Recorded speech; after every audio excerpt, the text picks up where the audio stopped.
Well, the race to the White House heating up, of course. Donald Trump and Hillary Clinton are the presumptive nominees. Trump is seeing headlines this morning about his relationships with women. The New York Times just had a big piece on it. Hillary Clinton doesn't seem to have the women's vote locked up. However, pollster Frank Luntz joins us now with more. Frank Luntz, who is the master of the focus group, in fact, about to win the Guinness Book of World Records record for the largest focus group ever. I didn't know it was a category. I'm impressed anyway. Congratulations, Frank. Thank you, but you got to go, and your audience can actually see it and participate in it June 25th at Politicon. It's out in Pasadena, California. Go to Politicon, and people who are watching right now can actually participate in the world record largest focus group. Wow, that's a lot of opinions. I think I may be there. So, look, the whole point of the Hillary Clinton campaign is the rationale for the campaign, her message, I'm a woman, vote for me as the first female president. Is it working? It's working to some degree. The challenge for Donald Trump among women is that the number one thing, the number one issue they have about him is his persona, is how aggressive he is, and they don't like that. The number one problem for Hillary Clinton is corruption, and they don't like that either. So the question women are going to have to decide is which bothers them more, the fact that Donald Trump speaks to people in a very aggressive way, or the fact that you can't trust Hillary Clinton in what she says. She's got a clear lead, and I want to be clear about this.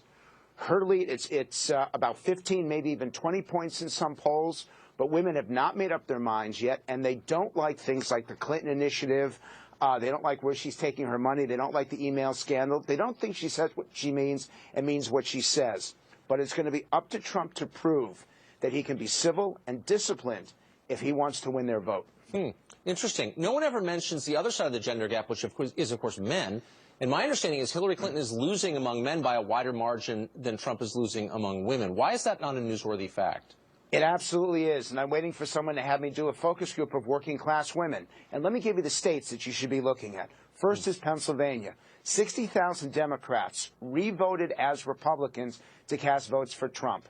Take a look at Michigan, which is a state that has elected a state house, state senate, and a governor who's been Republican for the last 6 years. That state could move. And Nevada, big working-class population. Those are three states that Obama won both times, 2008 and 2012.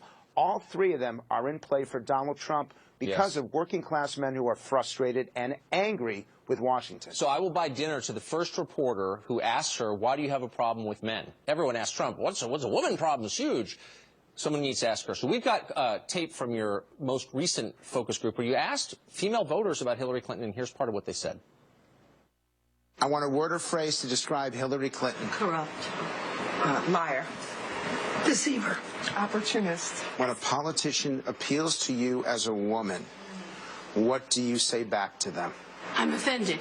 I am a person. My gender is really irrelevant in judging them or being treated. My degree is electrical engineering. I've worked in a male field. It was totally irrelevant. It shouldn't matter. I don't feel like I'm oppressed. Don't treat me like a victim. I feel the same way. I don't need Hillary fighting for me. Fine on my own. Don't pander to women. So it sounds like they felt patronized by the woman card she's so openly playing. Yes, but I have to balance it out, which is that their comments about Donald Trump were just as negative. Yeah.